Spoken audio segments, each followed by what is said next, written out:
My wife's cheating. I caught her on a hidden camera. Ryan's voice was vibrant and echoed throughout the room. I thought he came home unusually early today, and then he started blurting out this outrageous thing while I was folding laundry, and I just froze. What a woman. 3 women, who had been lounging in the living room while I was doing housework, now stared at me intently. What on earth is going on here? Evidence of cheating? What are you talking about? I was completely taken aback by this sudden accusation of infidelity. No use playing dumb. I know because it's right here on this phone, a video capturing the crucial moment. Seeing Ryan's mocking expression, I made up my mind. Unforgivable. It wasn't just the mean things he'd done to me in the past, but who could accept such baseless evidence of cheating? In a house with no allies, I was determined to stand up not only to Ryan but also to my mother-in-law. My name is Lydia Davis. I'm 35 and work at the City Hall. Working in the public sector was my goal, so I've been diligently working toward it since college, and now I enjoy my job immensely. I have no complaints about my work, but currently, I feel uneasy about my family life. Let me explain why I feel insecure about my private life step by step. I married Ryan Davis 3 months ago. He's a year older than me and teaches math at a junior high school. We hit it off talking about work when we were introduced by a friend. Ryan had been in a relationship with a woman he was planning to marry until a month before we met, but it seems they broke up before the wedding. So it's not like he hadn't been in love in his mid-30s. I also had a boyfriend until 6 months ago, so it's not like I was out of the dating scene, and Ryan and I quickly got along well. Ryan naturally escorted me, knew plenty of tasty restaurants and hidden gems for dates. He must be used to dating women. That's why I felt safe dating him. When we decided to get married 3 months ago, I was overjoyed. Ryan and I would build a happy home together. I believed without a doubt that. Looking back, I should have realized then. Ryan was just putting on a good face, dragging me into an unbelievable mess. When we decided to get married, we immediately went to meet Ryan's family. That's because I was raised in a facility and don't have parents. Lydia, you don't have parents, right? Actually, my dad and mom are separated too. So it's okay if we just meet my mom. Really? If they're separated, let's go meet your dad too. It's fine. That kind of guy. I was surprised when Ryan called his own father that kind of guy. During our courtship, I never heard Ryan talk about his family. I could somewhat guess that there must be some circumstances, given that his parents were separated. I was nervous about what kind of family I would meet until the day I went to meet my mother-in-law. Then came the day of the introduction. Ryan and I headed to his mother's house. His older sister and his younger sister also lived there. Hi, my name is Lydia. I've been dating Ryan, and I look forward to getting along with you. His mother and her daughters assessed me with evaluative eyes as I desperately greeted them. My heart wouldn't stop pounding the whole time. You're not particularly beautiful, are you? You work at the City Hall, right? You're not a high earner, but that's okay. Confused by my mother-in-law's snide comment, I blurted out. I'm sorry. I didn't even know why I was apologizing, but I couldn't stand the pressure coming from her. His sisters didn't say anything but continued to give me sharp looks. Feeling uncomfortable, I looked at Ryan for help. Hey. That's too much for a first meeting. Let's get along. He said with a forced laugh. But I couldn't laugh carefreely like Ryan. I was filled with a desire to leave this place as soon as possible. After somehow getting through the introduction at his mother's house, Ryan and I left. Is your mom always like that? Mom's got a bit of a tsundere vibe. She's probably happy that a girl like Lydia has come into our lives. Huh? I muttered, hardly believing what Ryan said. But well, I wouldn't have to see my mother-in-law and sisters too often, and I could endure it if it was just occasionally. That's what I thought. A week after we finished the introductions at his home, we successfully registered our marriage. I was thinking, maybe we could move in together next week. Ryan mentioned while I was busy updating my bank accounts. Moving? Oh, well, yes. We're married now, so let's live together. Since our courtship was brief, we hadn't lived together before. So, living and sharing meals with Ryan would start now that we were married. I was excited about what kind of life awaited us. Okay, I'll let them know we're moving next week. Them? At that moment, I thought Ryan meant the moving company or a real estate agent by them. But, actually, I would realize next week that I was mistaken. I had been living alone, and I didn't have much to bring for the move. I packed what little I could fit into a suitcase and met up with Ryan. We headed to the house Ryan had chosen as our moving destination. Wait, this place is... Yeah, it's my parents' house. To my shock, Ryan had brought me to the very house we'd recently visited to greet his family. As I stood frozen, unable to comprehend, his mother appeared at the door and said emotionlessly, "Oh, you finally arrived. Come on in quickly." "Okay, coming." Leaving me dumbstruck, Ryan quickly entered the house. After a brief pause, I reluctantly crossed the threshold of his family's home. "What's all this about?" Once inside, I caught up to Ryan to demand an explanation. "I don't have the means to buy us a house to live in just yet. Let's save up some money by living here for a while, okay?" So, that was it. Ryan invited me to his parents' house intending to save up for our own place. I truly believed him at the time. Oh look, Lydia. Still looking as plain as ever. Don't be mean. There's no one prettier than you, sis. Ryan's sisters appeared from the back of the room. I could feel my body react to their presence. His older sister was indeed beautiful and seemed popular with men. His younger sister wasn't as striking but still had a cute appearance. However, their way of talking was flippant, and I felt we wouldn't get along. "Now that you'll be living here, you'll need to follow our rules. First, you'll handle all the housework, Lydia. Then, twice a week, you'll go take care of Dad. We're counting on you." After laying out her demands, the mother quickly retreated to her room upstairs. "All the housework? Taking care of Dad?" I was stunned by the mother's demands. "Yeah, I didn't mention it, but Dad's got bad legs. He lives in a nearby condo, and we're all so busy we can hardly visit. We thought Lydia would be perfect for this since you get off work at regular times, right? See, I'm a school teacher, so I'm swamped with work even after classes end, coming home late every night. My sister's a hairstylist with erratic hours, and my younger sister works at a nightclub, so her schedule is different too. So, Lydia, please?" Ryan, knowing I couldn't say no, backed his mother's plan to dump everything on me. Well, if such an unattractive sister-in-law is willing to take care of everything at home, she's worth keeping around. It feels so refreshing to think we won't have to bother with that tiresome old man anymore. Exactly. Oh, and there's also my husband, but he's hardly ever home because of his busy job and frequent business trips. So, don't even think about asking him for help with the chores, Lydia. You handle it yourself. His sisters smirked delightedly, having successfully pushed all the troublesome chores onto me. On the other hand, my heart was pounding so loud it was almost unbearable. Never had I imagined that marrying Ryan would mean starting to live with his family right away. That's the situation, so Lydia, we're counting on you. Wait a minute. I have work too. As I began to protest, Ryan's sisters glared at me sharply. I had a job just like them. Just because I could leave work on time didn't mean I should take on all the housework. But indeed, living at Ryan's family home meant no additional rent or mortgage costs. Maybe after living together for about a year, we'd save enough money. Then, when the time was right, Ryan and I could move to a house just for the two of us. I was quietly making such plans. But life in his family's home was so difficult that my plans seemed unfeasible.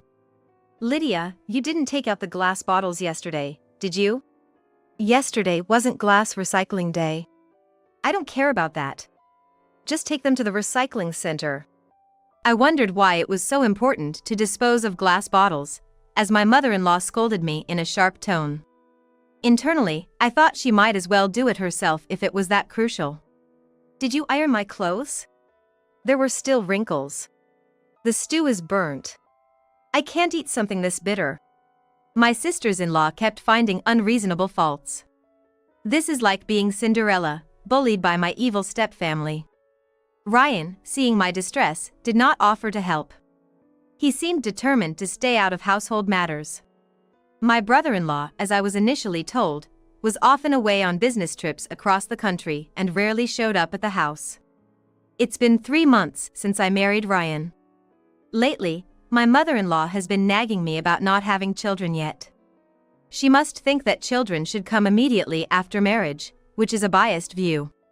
Is there something wrong with you, Lydia, that you can't have children? That's not it. We've only been married 3 months. I want to spend more time with Ryan first. Are you talking back to me? Maybe that's why you can't have a baby, you're too heated up. My mother-in-law continued to spout terrible things, blaming me for not having children. It was absurd to blame me for not having children only 3 months into marriage. But I couldn't respond any further. Because I had known even before marrying Ryan that I was infertile. It's not absolutely impossible for me to have children. There's a chance I could get pregnant if my hormonal balance is corrected. That's what my gynecologist had told me before. Yet, at that moment, my mother-in-law's words pierced my heart like a knife. You can't have children. It felt like being told this directly to my face, and it was extremely painful. Even if you had a child, it would be pitiful. It's bound to be unattractive anyway. My sister-in-law joined in with my mother-in-law to say terrible things. She was very confident about her looks. Indeed, she was beautiful and had been quite popular in her younger days. Compared to her, I might seem plain. Still, it hurts to be told that having a child would be unfortunate. Every day, I cried silently in my bed. It's too late to say this isn't what I expected. I've come to realize that the happy marriage I had envisioned is something I'll never have. Every day, I juggled work and the chores for 6 people, always feeling exhausted. The only solace I had was visiting my father-in-law twice a week to take care of him. Initially, I was reluctant to care for my father-in-law I had never met. But when I actually met him, he turned out to be different from my mother-in-law and her daughters, reserved but gentle and friendly. Thank you, Lydia, for everything. Oh, it's really nothing. It's the least I can do. Each time I visited, I would share a little about my life at my in-laws' house with my father-in-law. While I felt bad speaking ill of his family, I couldn't help but let my complaints slip out. He would silently listen to my laments until the end. After I finished, he would often say sadly, "I'm truly sorry that my family treats you so terribly." His kindness made the harsh treatment at my in-laws' house feel a bit more bearable. And I resolved to always cherish him. A year has passed since my life with Ryan began at his family's home. The environment around me has hardly changed since we started living with his mother and sisters. Recently, even Ryan seems to have started resenting me, making it impossible to have a proper conversation. He often works late and doesn't come home until after 10 p.m. By that time, his mother has usually gone to bed, and I'm left completely worn out from finishing all the chores. So, when Ryan comes home, we can't even have a pleasant conversation. Whenever I come home from work, his mother berates me for not having children. It's so unpleasant that I sometimes linger in a cafe after work to delay going home. When I do come home late, she would say spitefully, "Oh, you're late today. There's a lot of laundry left. I guess you're late because you're having an affair? That must be why you and Ryan don't have kids yet. If you like other men that much." Even though they say I come home late, I'm back every day by 7 p.m., and I haven't even had dinner out. When would I even have the time to have an affair? Ignoring her mean comments, I silently prepare dinner. I was utterly tired of these dreary days. Then, an incident that shook my everyday life occurred on a particular Friday night. Both my sisters-in-law had the day off and had been at home all day. My mother-in-law, a housewife, was home as usual, and even Ryan came home early from work. As I was folding laundry, Ryan burst into the living room, breathing heavily. "My wife is having an affair. I caught her on a hidden camera." Ryan's animated voice echoed through the room. Just as I thought he came home unusually early from work today, he started saying outrageous things, and I froze while folding laundry. What a woman.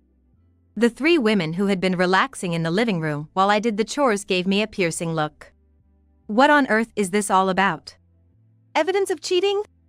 What are you talking about? I was utterly baffled by this sudden accusation of infidelity. No use playing dumb. I know because it's right here on this phone, a video capturing the crucial moment. Seeing Ryan's mocking expression, I made up my mind. Unforgivable. Not just the nastiness I've endured until now, but who would accept such baseless evidence of infidelity? In a house where I have only enemies, I was determined to retaliate against Ryan and his mother. The night Ryan claimed to have caught me cheating, unable to accept it, I checked to make sure he was asleep and then secretly played the hidden camera footage saved on his phone.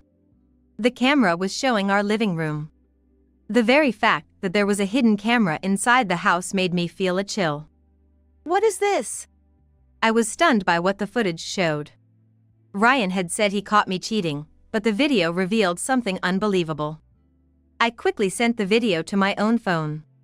Then, feeling guilty, I used Ryan's phone to open his messaging app to see what had been going on. So that's what it was. Knowing everything, I was filled with rage. Absolutely unforgivable. I wanted to punish Ryan and his mother in some way. With that thought, I started planning my retaliation the next morning. 2 weeks later, on a Sunday, it was his mother's birthday. I decided to invite Ryan's relatives to our house for the occasion. Fortunately, being a weekend, more people gathered than I had anticipated. His mother's brother and sister, my uncle and aunt, and their children, who are Ryan's cousins, all came. Even his grandparents showed up. Unusually, his sister's husband, my brother-in-law, was also there. I deliberately invited only his mother's side of the family, so I was very satisfied with the turnout. I had told them beforehand about hosting a birthday party for Mom. Though she said, "A birthday party, really?" We're not children, she was clearly looking forward to it, her nostrils flaring in anticipation. As I continued preparing for the birthday party, imagining how his mother would react to the truth I was about to reveal, I was instructed by his mother, sisters, and others to hurry up and move. While I was preparing, of course, I received commands from my mother-in-law and sisters-in-law like hurry up. Normally, this would irritate me, but today I managed to suppress my feelings. We toasted and gathered around a feast I had ordered for delivery. Although it was all on my dime, I didn't mind at all. Considering what I was about to do, the expense was nothing to me.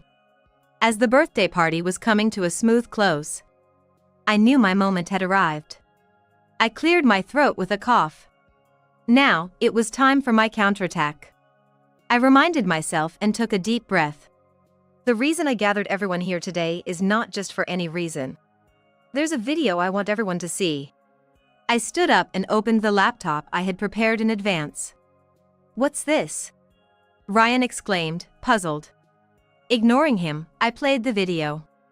The video started with me bringing a man into our house. The relatives began murmuring as they watched the scene unfold. Hey, are you out of your mind? This video isn't showing your wife cheating with another man, right? Ryan declared, half smiling. But I calmly shook my head. This is not evidence of infidelity. What? Then who is that man? This man had collapsed from heat stroke near our home. There were no stores nearby to buy water, so I let him in to tend to him briefly.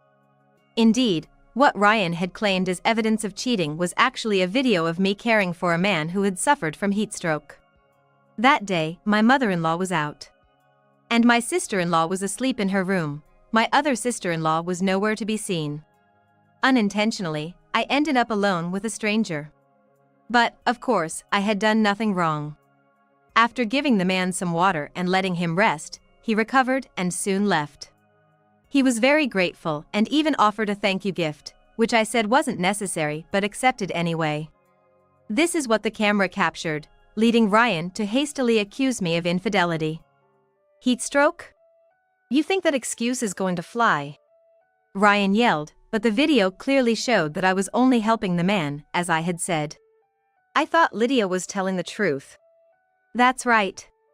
If anything, she did a good thing by helping the man. My uncle and aunt supported me. The other relatives nodded as if it was obvious. Did you play this video here just to say that? What a farce. You're probably cheating with another man who isn't shown in the video. My mother-in-law coldly snapped, still believing I was having an affair. However, I wasn't shaken by her words. Because I already had proof that would shut them all up. No, of course, I didn't showcase this video just to refute the cheating allegations. That could have been handled within the family.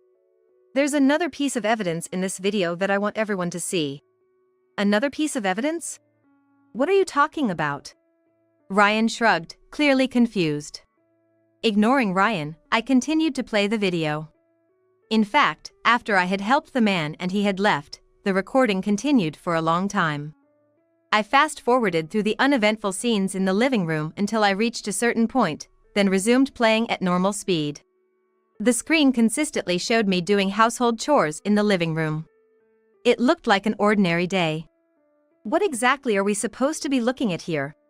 My sister-in-law asked sharply, annoyed that nothing significant appeared on the video. I had been waiting for just such a comment and turned the volume up to the max. Then, unmistakable sounds of a man and a woman whispering sweet nothings. "It's like I love you," began to play. Listening closely, it was clear that the woman's voice belonged to my sister-in-law and the man's voice to my brother-in-law. What? What does this mean? Sis, what were you thinking? My sister-in-law was the most shocked upon hearing the audio from the video. It makes sense. Hearing a voice recording of her sister and her own husband having an affair, she couldn't possibly remain calm. Wait, what is this all about? Why is there something like this? This isn't right. It's all fake, a fabricated video. My sister-in-law was desperately trying to deny the reality, her face turning pale. My brother-in-law also had an awkward expression, as if caught red-handed. This is the worst. My sister-in-law, tears in her eyes, glared at both her sister and her husband. It's likely that during the time this video was shot, my sister-in-law was in the next room to the living room, in the midst of the affair. I happened to be out shopping, so I wasn't in the house at that moment. This video clearly shows that your sister and her husband were having an affair. And there's more captured here. Ignoring the shaking sister-in-law and sister, I pressed on with the story. Fast-forwarding the video to a certain point, it showed Ryan bringing a young woman into our house. When I found this video on Ryan's phone, I also confirmed messages where he was whispering sweet nothings with the young woman. What the hell is this? Filming this secretly, that's just dirty. Upon seeing the clear evidence of his infidelity displayed in the video, Ryan freaked out. Oh, but didn't you set up the hidden camera? And a cheater calling someone else dirty is a bit rich, don't you think? That is. Ryan was at a loss for words, unable to respond to my argument. Amidst the chaotic scene, my mother-in-law, trembling with anger, yelled, "Just a minute, Lydia. What is all this? You've been saying all sorts of things, but isn't it your fault for not loving Ryan enough that things have come to this?" Incredibly, my mother-in-law started blaming me. I was about to retort angrily, but just then, the doorbell rang. All right. I responded and headed toward the entrance. There stood the last person I had called to the house, my father-in-law. Since he has trouble with his legs, I had him come by taxi, and I timed his arrival to coincide with the unfolding drama. Everything was going according to my plan. And what might you want? My mother-in-law asked coldly, as if she didn't want any more trouble.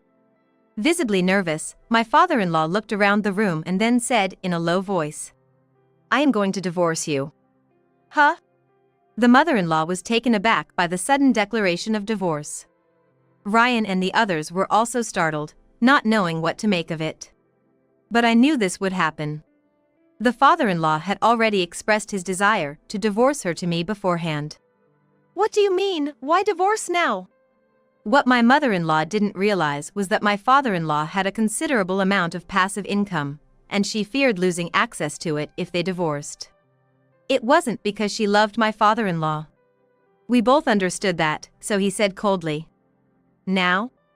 I've wanted a divorce for a long time. Lydia, aren't you ashamed of bullying your daughter-in-law every day? And you all ganged up on Lydia, even stooping to dishonesty. I don't want to be part of a family with such insincere people anymore. My mother-in-law protested, "What are you saying?" But my father-in-law was resolute. His decision to divorce was unwavering. "No matter what you say, I am divorcing you. And everyone, apologize to Lydia right now." His roar filled the room. Not only my mother-in-law, but also the relatives seemed to shrink back and freeze in place. Neither my mother-in-law nor Ryan made any move to apologize to me. Seeing their stubborn demeanor, my patience finally snapped. I am also divorcing Ryan. There's no reason for me to endure this dishonesty any longer. I will not come to this house again. Please do all the household chores among yourselves from now on. And don't contact me ever again. As I declared this loudly, Ryan also shouted, "Wait, can't we stop the divorce? I can't manage my income alone." His concern about managing financially without me sounded insincere. Hadn't he been living alone before we got married? Probably, after marrying me and seeing his income double, he had increased his spending frivolously. He might have even been squandering money on his affair. That thought made my blood boil. "I don't care. I'm divorcing you.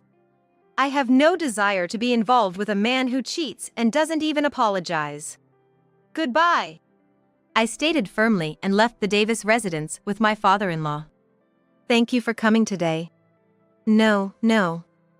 I always listen to you, Lydia. You've helped me a lot. I'm truly sorry for my family's behavior." My father-in-law apologized to me. Seeing him, I genuinely thought about maintaining contact with him even after my divorce from Ryan. A few days later, both my father-in-law and I had divorced our spouses. As I expected, Ryan had indeed been lavishing expensive brands on his mistress. Further complicating matters, the mistress had been unaware that Ryan was married and decided to leave him. She seems like a genuinely decent person. Despite being the other woman, I must commend her. Ryan probably used to think he was quite charming. That's why he didn't value his partners highly. When the woman he was cheating with left him, he just assumed there would be another.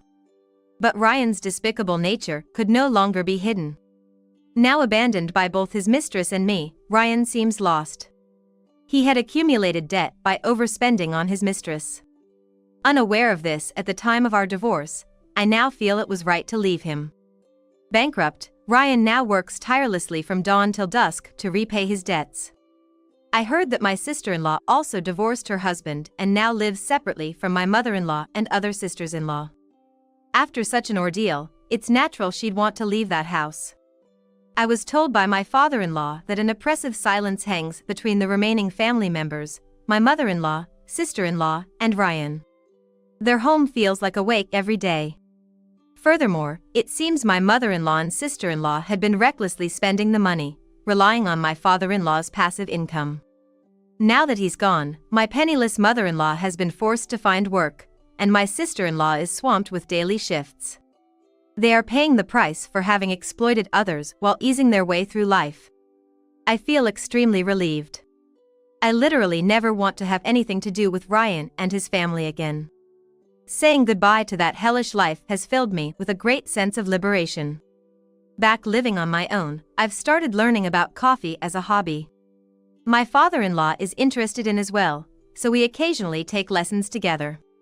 Having been raised in a facility without parents, my father-in-law has been like a real father to me. I look forward to continuing a good relationship with him, independent of any connection to Ryan. Oh no! Call the police! There's been a theft!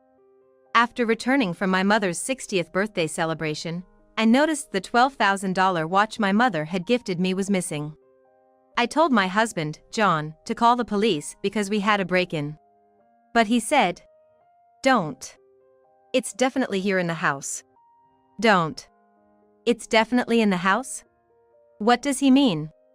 Why is he so sure? But, you see, I've already called the police. Yes, I've already alerted them. This was probably the work of that person who was so fond of my watch, wasn't it? So that's why you didn't want me to call the police, right? Sigh. I'm flabbergasted. I'm totally disillusioned with you. I just can't deal with you anymore. You two, the dumb mother-son duo, can go to hell. My name is Haley, and I'm 38 years old. I've been with my husband, John, for 2 years, and we officially got married 3 months ago. He was a handsome and respectable man that I adored. But there's one thing about him that I just can't forgive. Well, maybe it's not just about him. Yet, it's frustrating to think that if it weren't for this, I'd probably be living happily with John. What I dislike about John is... Johnny, I'm here again today. You're here again, Mom? Well, make yourself at home. My mother-in-law. John's biological mother. In addition to be such an unpleasant existence, she overly spoils John. You wonder why I hate the woman who gave birth to the man I love? Well, it's because of this. This incident. We have been living together before we got married. So, I didn't expect much to change after getting married, and I thought we would continue living our normal life. I'm here again today. I feel nauseous. The mother-in-law, spouting off lines as though she were visiting her boyfriend's house. After our marriage, she started coming over every Friday, spending the weekend, and leaving late Sunday afternoon. And we're still newlyweds. But I get lonely being alone. I have no clue. My mother-in-law wasn't like this when we were dating. She never once visited our home. But the moment we got married, she started coming over as if it were the most natural thing in the world. I was puzzled, and when I asked her about it, I got a bizarre response. Well, you know. Before marriage, you weren't family yet, were you? So, I thought it'd be a bother if your boyfriend's mom started dropping in. But now that you're married, we're family, right? So, I thought I didn't need to be so reserved anymore. Her answer left me dumbfounded.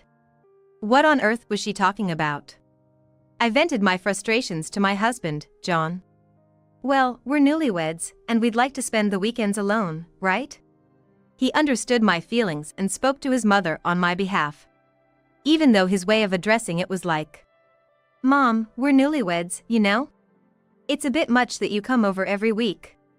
Oh, Mom. Maybe it'd be better if you left a little early today? Though, you're welcome to stay and relax. His roundabout way of saying things was so frustrating.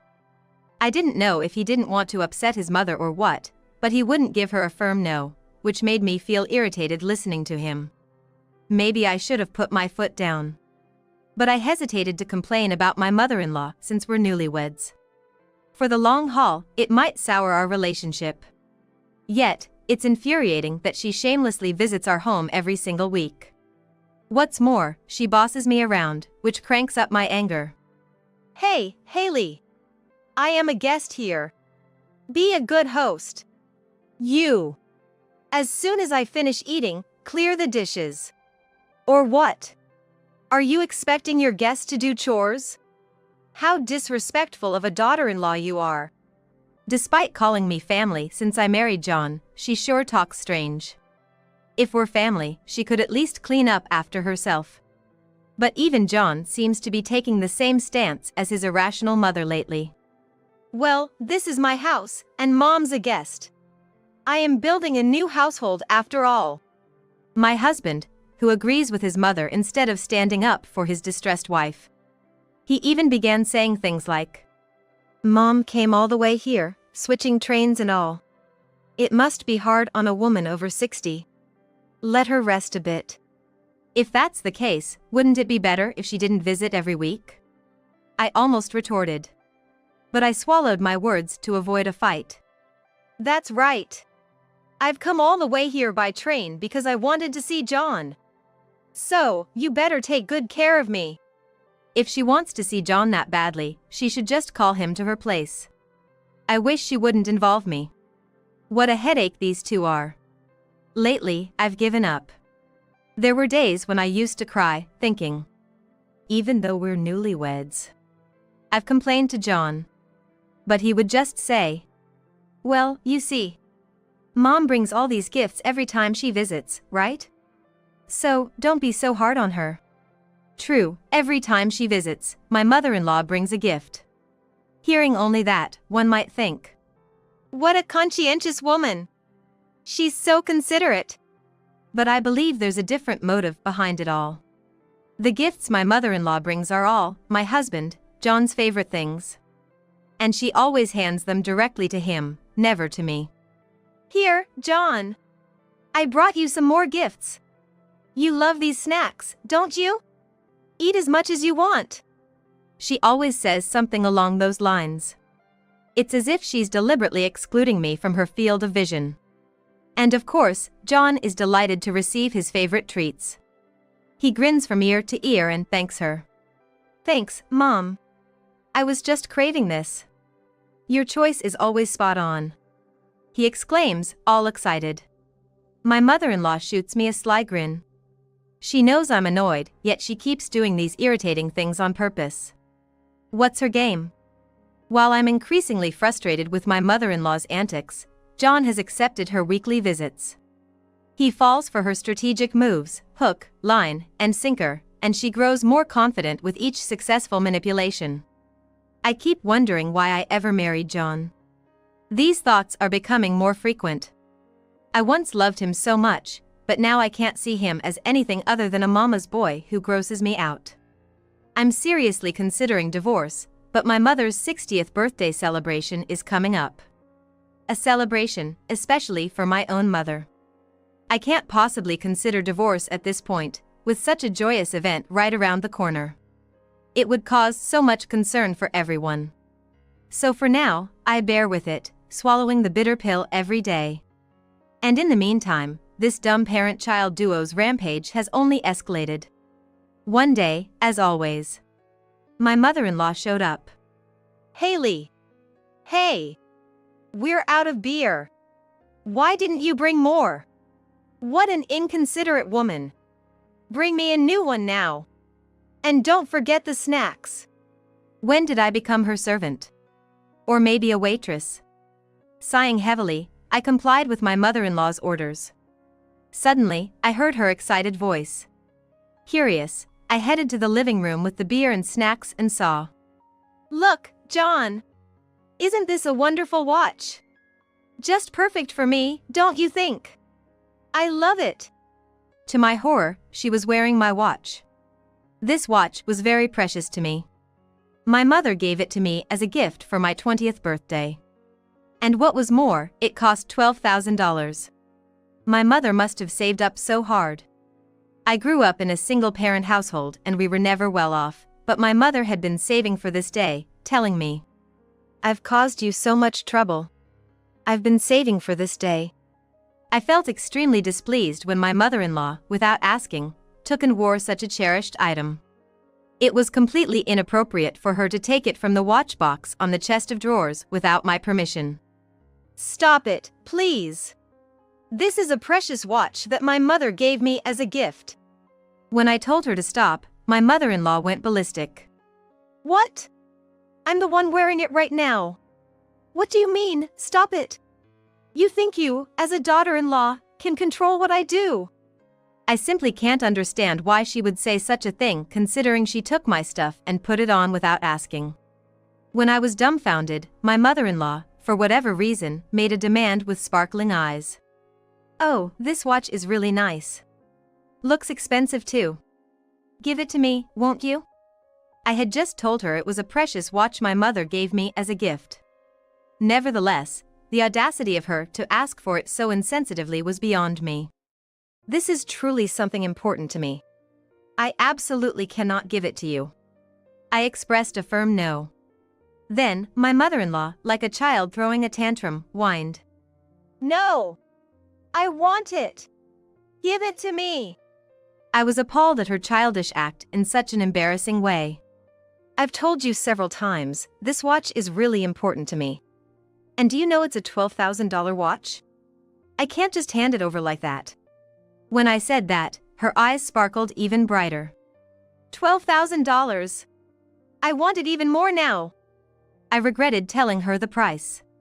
But it was too late to regret. She was determined not to take off the watch. She refused to listen to me and said, This is mine. Hey, John. Could you say something too? You know how much I've treasured this watch since we were dating, right? Out of desperation, I turned to John for help. But I expected he'd probably say something like, "But Mom." However, to my surprise, John stood up for me. He added some unnecessary comments though. Mom, I'll get you something much better than that watch. So, let's return the watch, okay? I'm frustrated with the way they refer to that watch. Really? Then I don't need this thing. At John's urging, my mother-in-law immediately took off the watch. Get me a better one than this. A really expensive one. John calmed her down with nods of agreement. It really pissed me off how they treated my wristwatch as just that thing. It was a very precious watch to me. I couldn't forgive them. Surprisingly though, after my mother-in-law left, John apologized to me about the watch. Apparently, he knew how much I treasured the watch and thought he'd make sure it never ended up in my mother-in-law's hands. I wished he'd stopped her from trying to wear it in the first place. But, all in all, I realized this was John's way of being kind, and for the first time in a while, I felt genuinely happy. Like everyone, it might be only natural that he cherished his mother, so his behavior around her was understandable in a way. That being said, I did think his mother was definitely going overboard. I found my mother-in-law infuriating, but when she was not around, John was a kind and lovable man I fell in love with. I had started to notice more of his flaws, but I'd gradually learned to accept them. After all, if I got angry every time, I'd wear myself out. I thought I should have stopped being mad because she was disrupting our newlywed life. After all, we'd probably live together when she gets older, and it was just practice and simulation for that time. So, I decided to compromise. Did that make me an easier target? My mother-in-law's selfishness escalated. Yes, until it developed into such a major incident. It was my mother's 60th birthday celebration. My younger brother and his wife were also supposed to join us. When I told John about it, he said, "Let me join the celebration too." On Friday, we decided to go back to my hometown for the weekend. I was excited about spending a weekend without my mother-in-law for the first time in a while. After work, John and I met up and took the Amtrak to my family home in Virginia. It felt like we were on vacation, and I was overjoyed. It's been a while since we did something like this. When I spoke to John, he nodded. I'm sorry that Mom's been so selfish lately. To my surprise, he apologized to me. John, like me, was raised in a single-parent family. So, he had felt a strong sense of gratitude towards his mother, and found it hard to stand up to her. I could understand that. When I thought about the struggles John must have been going through, I felt guilty for being angry by myself. The conversation flowed smoothly on the Amtrak, and we arrived at my hometown in no time.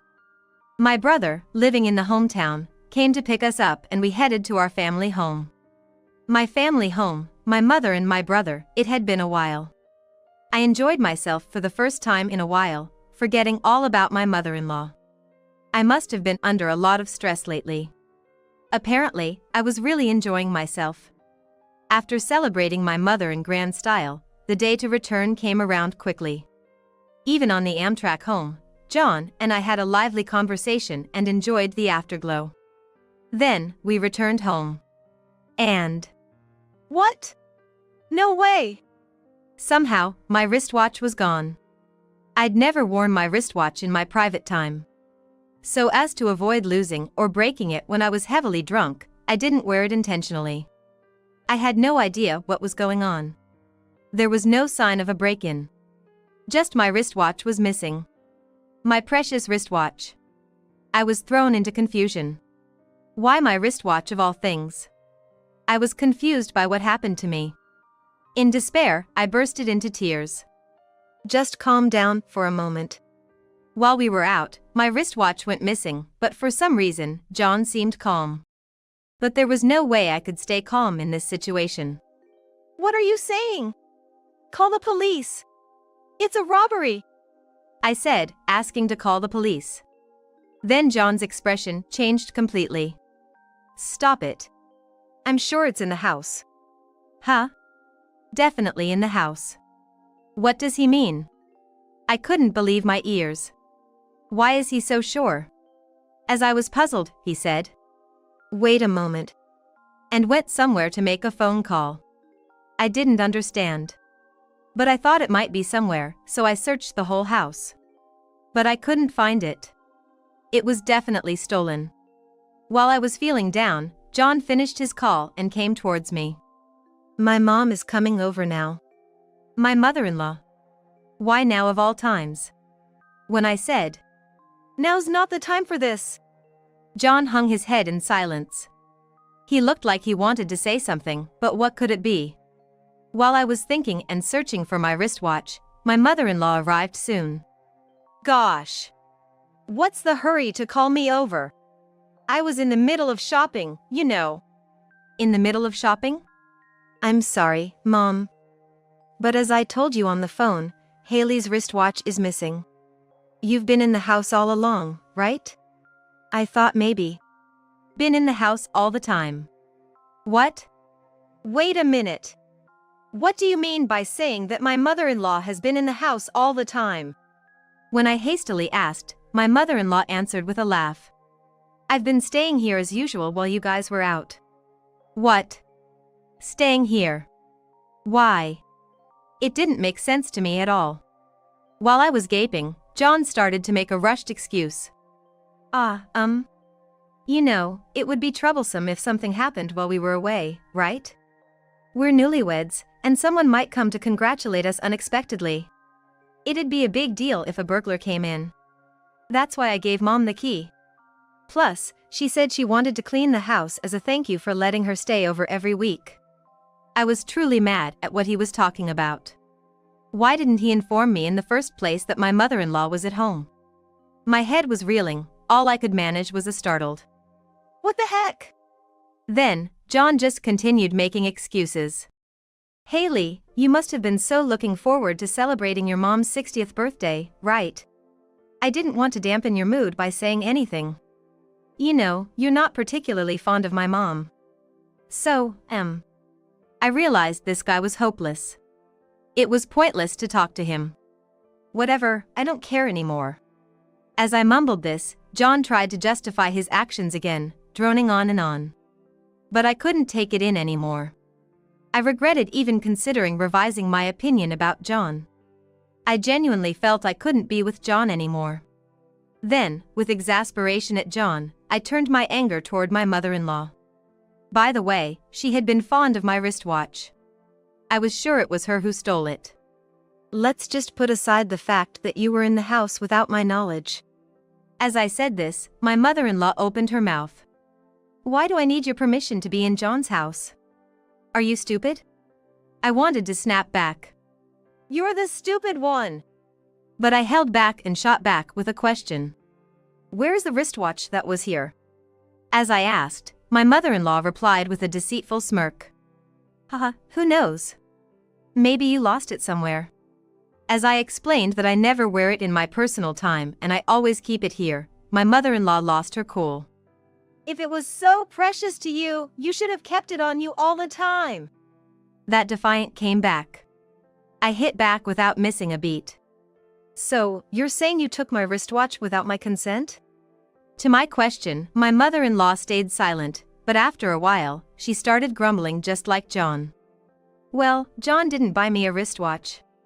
And he went to your mom's 60th birthday party. That pissed me off, so I took it." It was like the excuses of a child, having been caught doing mischief. I wondered how old this woman really was mentally. Even John seemed annoyed at being blamed like this, and he defended himself. "Hold on. Are you saying it's my fault?" As John said this, my mother-in-law slammed the table, stood up, and lashed out at John. "Yes. You shouldn't have gone to the birthday party for your wife's mother. I don't care if it was her 60th birthday, you didn't have to go. You're my child, you don't have to celebrate your wife's parents." I felt like she was belittling my mother, and I was ready to blow my top. "You didn't have to steal the wristwatch. When it was gone, I immediately thought of you. I didn't give you the key to do things like this. Give me the wristwatch now. John lost his cool before I did. That's right, the priority now is the safety of the wristwatch. Please return the wristwatch immediately. As I said this, my mother-in-law became even more stubborn. No way! It's mine now. I won't return it. I'm getting annoyed with her obstinacy. Oh, is that so? Well, in that case, I'll report this as a theft to the police. As I said this, both my mother-in-law and John said in unison. Police! Police! The two began to panic. Sure, what Mom did is unforgivable. But we don't have to go that far. We know she is the thief. If that's the issue, I can buy a better one than that. Here came John's better than that watch comment again. Hey, I told you that the watch was a precious gift from my mother who raised me single-handedly, didn't I? Then why do you treat it like it's nothing? When I said that, John was left utterly speechless. Then, my mother-in-law began to rant. Just over a wristwatch, involving the police is too much. John is suggesting it. Why don't you just let him buy a new one? My doubt towards my mother-in-law, who would absolutely refuse to return the item even when I mentioned the police, increased. Why was she so insistent on not returning it? If you won't return it, I'll have you arrested by the police. You have a choice. There's still time. For my mother-in-law, this could be seen as a last-minute decision. But her response was this. No, I won't return it.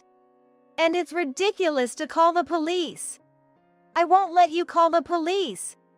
John will buy a new wristwatch. Isn't this okay? I'd thought about it for a while, but this woman was really out of her mind. While I was dumbfounded, John spoke up. Hey! Can both of you calm down?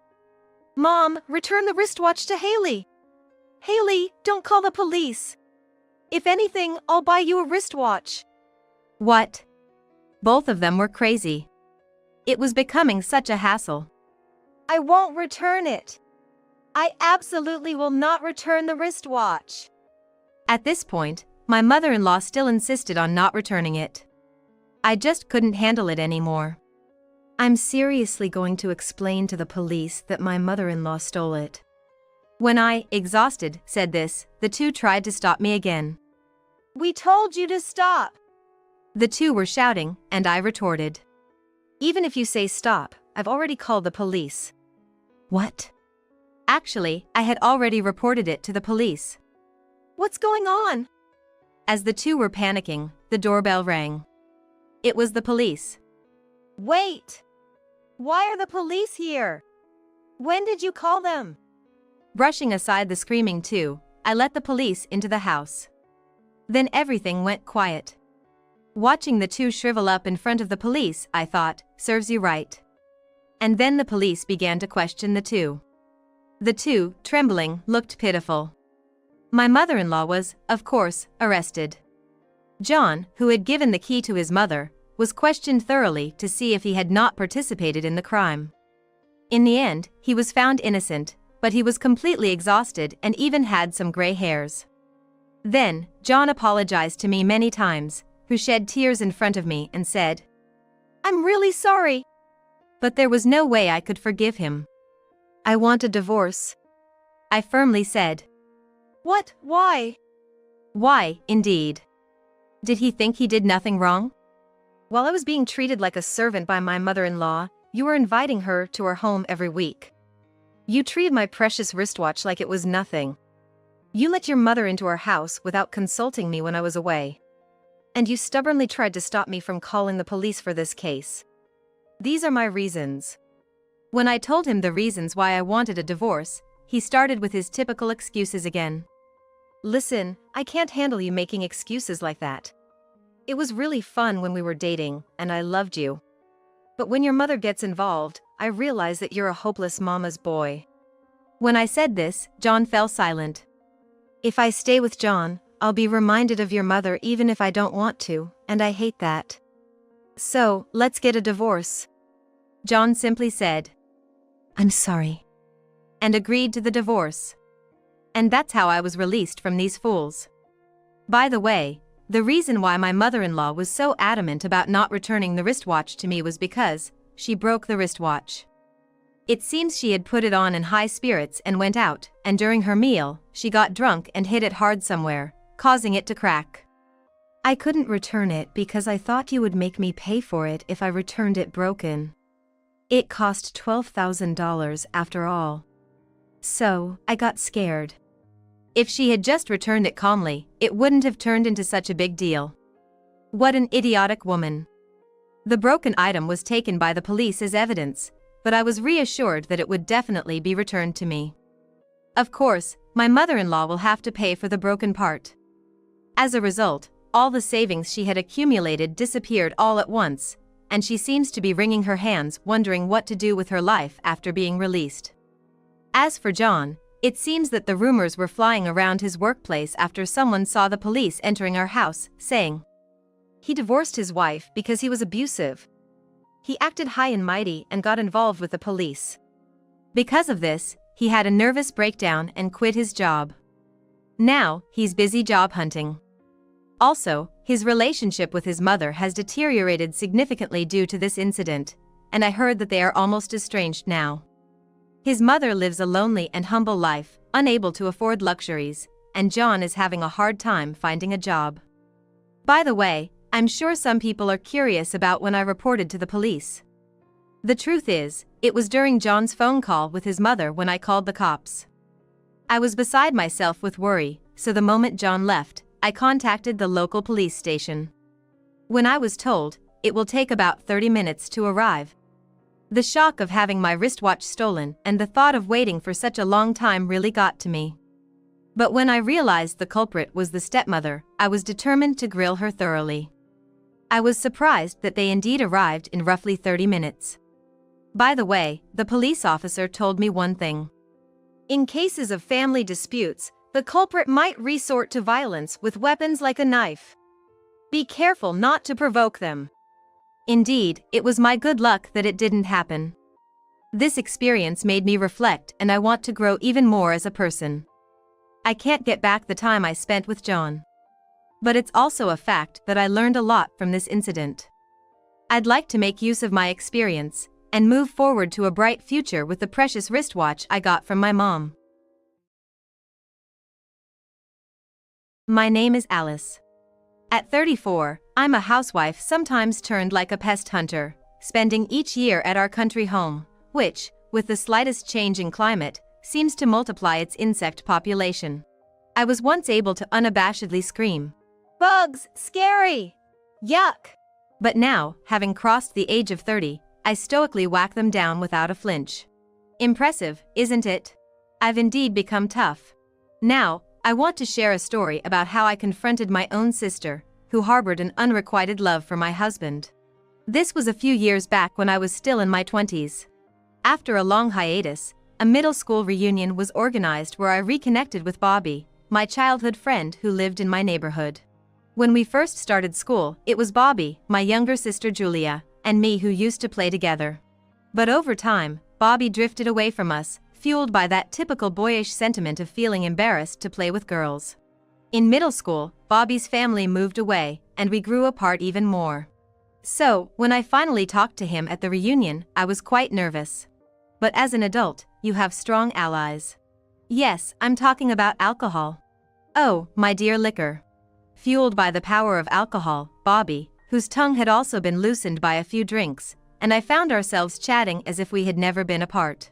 After carrying the party into the wee hours, as we were about to call it a night, Bobby dropped a bombshell. "As a kid, I used to like you, and it seems like I still do even as an adult." To which, after a brief, "What's that supposed to mean?" I casually suggested, "Then shall we date?"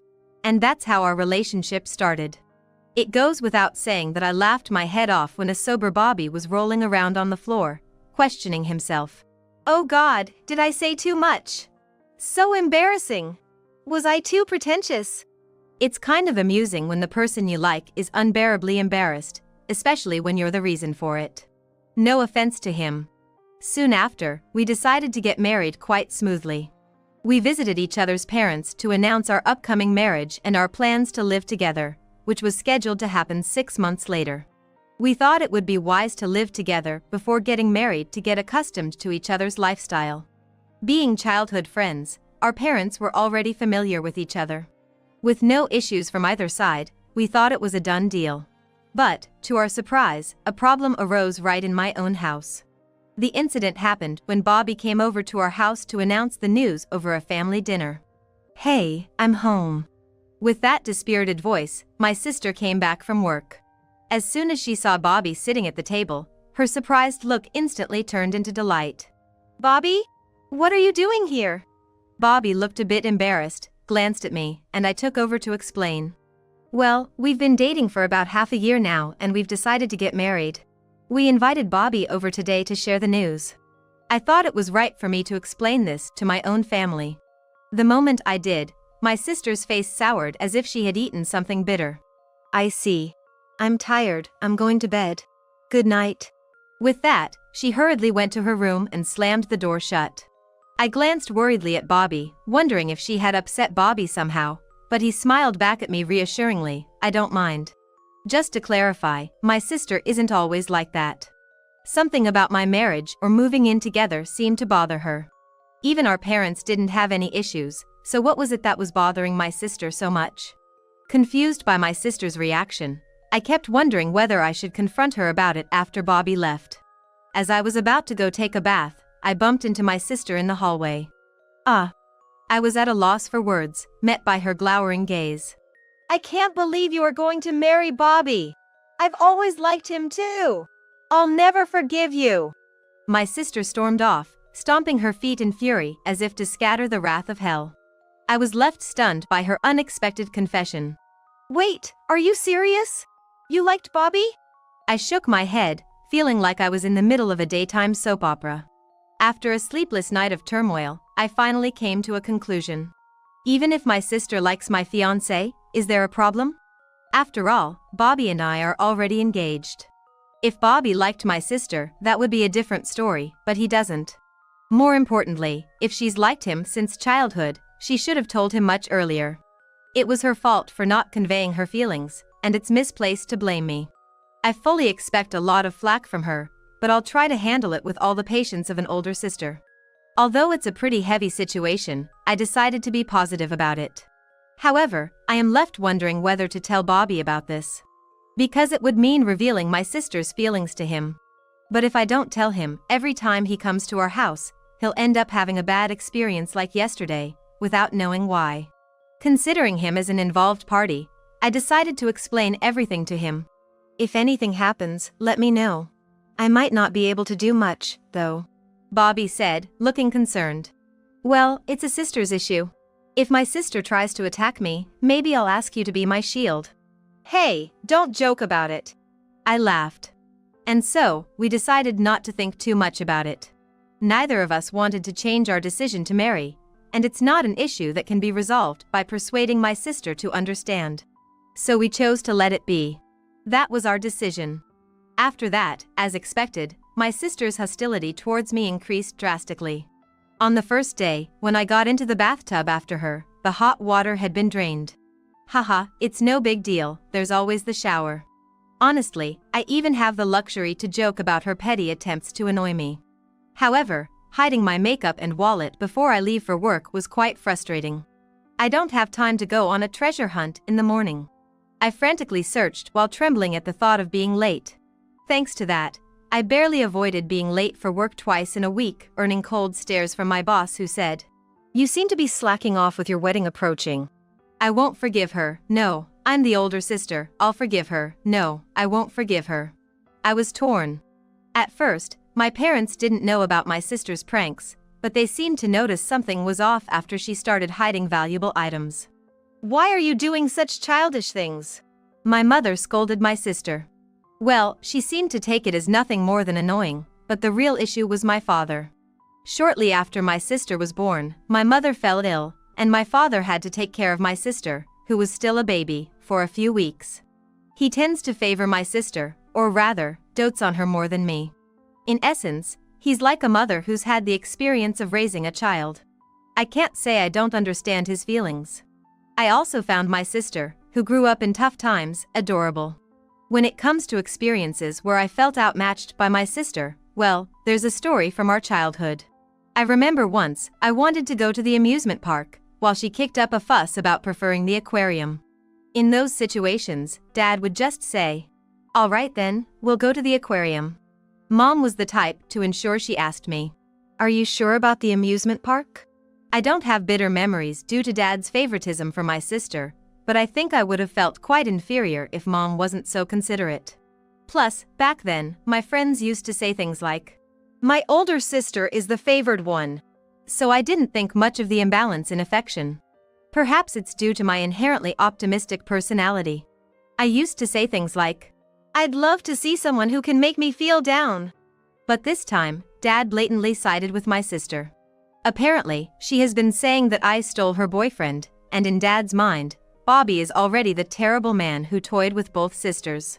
I could kind of understand why he sided with her, considering things like what will happen to the sister who was abandoned, while the older one can get married. While Mom seemed skeptical about this, saying things like, "Bobby doesn't seem like the kind of person who can do such a thing." She still listened to my perspective that, "No, it's not like that." Above all, Mom was fair, not taking either of our words at face value. However, Dad said things like, "I can't stand to see my youngest daughter, who was dumped, suffering. I won't allow my precious daughters to be treated poorly. You need to wake up." As if I've been brainwashed by Bobby. He won't listen to anything I say. He is a good father who loves both of his daughters, despite the slight difference in affection, but this time, I really wish he would listen to my side of the story more. Being opposed to our marriage was quite a hassle, but I decided to push through. In other words, I decided to move out earlier than planned and live with Bobby quickly. The idea was, if the problem was with my sister, then it would be good to distance myself from her. If I'm not at my parents' house, she can't bother me. The problem ends there. That decision seemed correct in retrospect, as our cohabitation went smoothly. As time passed, Mom said things like, "I think your side of the story is probably right. You're an adult now, so live freely as you wish." And Dad, although seemingly dissatisfied, surprisingly didn't say much. He probably thought that even if Bobby and I break up, I would be pitted, and he couldn't imagine Bobby going to my sister. He likely thought this was the best way to settle things smoothly. I felt sorry for Bobby, who was being painted as the bad guy, but I hadn't heard anything from my problematic sister, and I thought that everything was over. Then came the day of our wedding. As expected, my sister did not attend, and Dad told me, "It's not too late even now," encouraging me to reconsider the marriage. Mom laughed, saying, "I've also thought about how many times I've failed with your dad after getting married. There are many ups and downs in marriage, so be prepared." It goes without saying that Dad turned pale and exclaimed, "Really?" in the background. Not everyone may have been truly happy for us, but under the watchful eyes of our parents, we got married. Then the following day happened. Our doorbell rang loudly. "Huh? What?" Bobby and I sprang up. When we hurriedly looked at the monitor, unbelievably, my entire family had come to visit. "Dad, Mom, Julia too, what's going on?" Surprised, I was stared down by my sister with piercing eyes. I kept quiet, but I'm pregnant with Bobby's child. You need to take responsibility. What does that mean? You don't have a child yet, thankfully. It's best to have Bobby take responsibility now. You should break up with him, and Julia and Bobby should get married. You should give Bobby to her." While listening to my sister and father's side of the story, Mom looked confused and asked me, "What's going on?" In the corner of my eyes, I saw Bobby, still half asleep, followed me to the front door. Huh? What? My child? Huh?" Finally, he seemed to wake up and shook his head violently at me. "No, that's not it. I didn't do such a thing." His way of denying was so exaggerated that it seemed like a scene from a comic book. "I understand. Rather, the way you're panicking is suspicious, so stop it." I almost laughed, but I kept quiet. "What do you mean by Bobby's child? How many months pregnant are you?" 2 months. If Bobby doesn't take responsibility, this child will become a child without a father. Isn't that pitiful? 2 months! Hearing my sister's story, I suddenly turned to look at Bobby. What? Bobby and I burst into laughter. My puzzled father and mother didn't understand why. Julia was flustered. What? What are you laughing at? Oh, just thinking about something. Yeah, 2 months ago. I couldn't help but laugh until tears welled up in my eyes. Julia, we had fun last time, didn't we? Huh? Oh, yeah. Julia seemed taken aback by Bobby's sudden question. Our parents glared at him with eyes full of disgust, not understanding what Bobby was getting at. I suppose I'm the only one here who realizes what he's up to. By the way, Julia, how many packs of abs do I have? Huh? Oops. Julia was taken aback. I was on the verge of bursting out laughing. Do you remember how many packs my abs were split into 2 months ago? I seem to have lost them. The only one who'd describe losing his abs as if he'd misplaced them would be Bobby. I've laughed so much that I feel like my abs are about to protrude. What are you talking about, Bobby? The correct answer is 0. I was about to say I knew it, but Bobby, paying no attention to Julia's confused face, solemnly confessed that he had no abs. At this, even my mom burst out laughing. It seems the one who makes us laugh wins this game. Question 2. You've seen my moles, right? How many do I have in total? What? No, what? Julia seemed confused about how to react to Bobby's strange questions. And rightly so. Causing such confusion and amusement is Bobby's intention. She's had no physical contact with him, so she won't be able to answer his questions. If she slips up, he'll probably see it as an opportunity for more fun. Instead of quickly denying it by saying, I didn't notice. He persistently asks her various questions and enjoys the fact that she can't answer. In fact, my mother was beginning to feel something was off with Julia and Bobby's relationship and their attitudes, like, isn't something odd for them to be this close? That makes sense. Such a conversation wouldn't be possible if they were actually intimate. Plus, it's way too embarrassing in front of the parents. The very fact that such a conversation is taking place proves that nothing happened. It seems to be Bobby's way of getting back at Julia by confusing and bewildering her. He was so amused, like a child who had just gotten a new toy, that he had a very innocent look on his face. What a scary guy. If you can't go along with his jokes, you can't be Bobby's wife, I thought as I watched how Julia would react. When asked the second question, she responded in a desperate tone. Huh? Maybe, like, 10? Buzz! Wrong answer, actually, I don't even know. At this, even my dad burst out laughing. At the same time, in order to hide his embarrassment at laughing out loud, he said, That's enough, Bobby! Don't make fun of my daughter after seducing them! I stopped my dad, who looked like he was about to grab Bobby. Hold on, let's listen to the story. You said the pregnancy was 2 months, right? If you think about when the child was conceived, it can't be Bobby's. Huh? What do you mean? My mother latched onto my words. Can I say it? When I glanced at Bobby, he reluctantly nodded, making a deeply disgusted face. No, wait a second. Can I say it? Can you? Oh, yeah. Let's do this. Bobby puffed out his chest and blurted it out with a bluff. The thing is, during that time, I, got stung by a bee in my, private area. At that moment, everyone, even Julia, burst out laughing. That's ridiculous. There's no way you got stung there. My dad was angry. My mom was clapping her hands and laughing out loud. Well, you see, it's quite embarrassing, but it's true. It was so hot, I thought I'd cool off a bit. Feeling pretty good about myself, I opened the window where no one outside could see and lounged around naked. Then, from outside, something just flew right in and stung me. Bobby's face, even his ears, turned a bright shade of red in an instant. Feeling sorry for him having to reveal such an embarrassing event because of my family, I tried not to laugh, but I couldn't help myself and burst out laughing. There's no way there's a man that embarrassing. Well, there's actually, right here. Bobby retorted loudly to my dad's words, but it's not something to brag about. That doesn't prove that the baby in my belly isn't Bobby's. Julia, who had been losing ground, regained her strength and re-entered the fight. No, think about it, Julia. A bee, you know? It stung my important parts. Come on, Dad, imagine it. You're a man, you understand, right? The pain of being stung in such a crucial place. Julia fell silent at Bobby's serious face. Their father, perhaps picturing the situation from Bobby's explanation, subtly covered his groin area and lowered his gaze. Father attempted to wear a stern expression hastily, but it was clear from his look that he was gradually believing Bobby's story. It's a really important and delicate area for a guy, you know, so it was quite the ordeal. We even had to call an ambulance. I was more embarrassed being with him in the ambulance. I chimed in, unable to resist the urge to tease. I was running a fever and it was tough, and anyone who would want to procreate in that condition must have really weird tastes. You can even verify it with the hospital that treated him, Bobby said in a fading voice, which made Mom burst into laughter.